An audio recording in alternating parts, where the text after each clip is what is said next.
All right, we're ready to do the last of our 3 videos. In our first 2 videos, we talked to Don Youngpeter, Program Chair, Computer Programming, Database Management.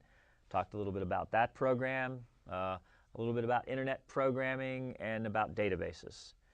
In the second set of videos, you met Steve Yelton, talked about software engineering technology, why his program has more math, more science requirements.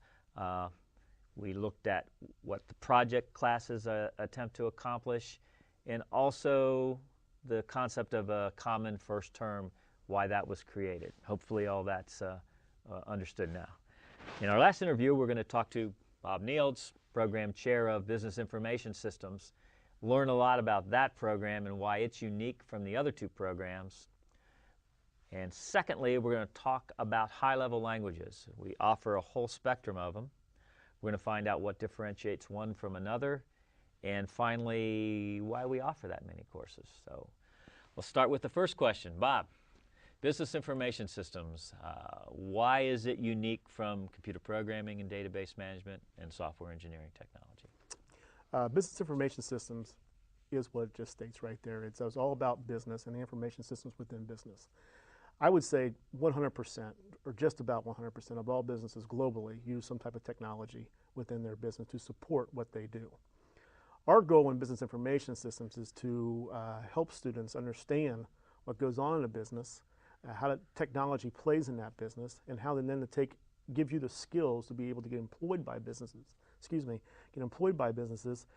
be able to work in them and apply technology and help them basically increase their bottom line through technology. That's our goal. We do this a couple different ways. We do this basically trying to teach you a little bit about business, at least from a high-level point of view, what it is businesses do, the makeup of any business, and then we teach you about some of the flow of money within a business based on through our accounting. And then finally what we do is we take our technologies and we teach you we teach you in detail the technologies used within a business, and we'll make you a programmer and hopefully lend itself so that you're moving on to an analyst within a business. So our goal there is twofold. If your goal is to work in a business and your goal is to do technology within a business, we feel that BIS is a program that will help prepare you to do so. In the second week of the course, we looked at the requirements for graduation for all 3 programs. The general studies requirements, the support course requirements, and the technical core area requirements. In our last couple of videos, we talked about Internet programming and database. In this video, we're going to look at high-level languages, which ones we offer, and why we offer so many. And Bob's going to tell us about that. So let's start with, what's a high-level language? Well, to understand a high-level programming language, I think we got to go back to the beginning, what a low-level programming language is and how we got to today with the languages that we're dealing with. Primarily, we talk about some of the first programming languages back in the 50s and the 60s. It was machine code, and that's considered first-generation language. It is the code, the hexadecimal, the binary ones and zeros that the computer only understands. People used to write in that. Well, it became a nuisance, very hard to do.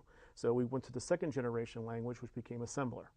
Assembler, for the most part, started putting a little bit more English to it, very little, but more English to it so people could understand that piece. Third-generation languages started coming about, which really made it more user-friendly for the developer to develop more quickly and for the actual code to be more maintained. This is what we know today. Third-generation languages are things such as C, C++, Java, RPG, COBOL, and so on, VB as we know it today, and BASIC. So those are third-generation languages. The industry tried to get a little bit cute, I guess I would say, when you look at fourth and fifth generation languages. These are more things where the fourth generation languages start dealing with tools that actually would generate the code. Today we might look at reporting tools, such as Crystal Reports and so on to do that. Those are fourth generation languages.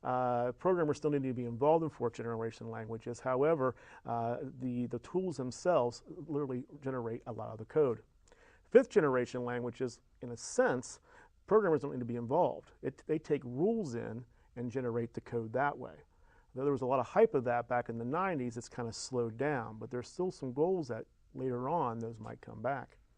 So with that, when we talk about high-level languages that we're talking about right now, we're really talking about third-generation languages that we teach here at Cincinnati State, which are the RPGs, the Javas, the C++, the VBs, and so on. In the Common First Term, I noticed we have a course, Visual Basic 1, that all the students take. What's covered in that class there?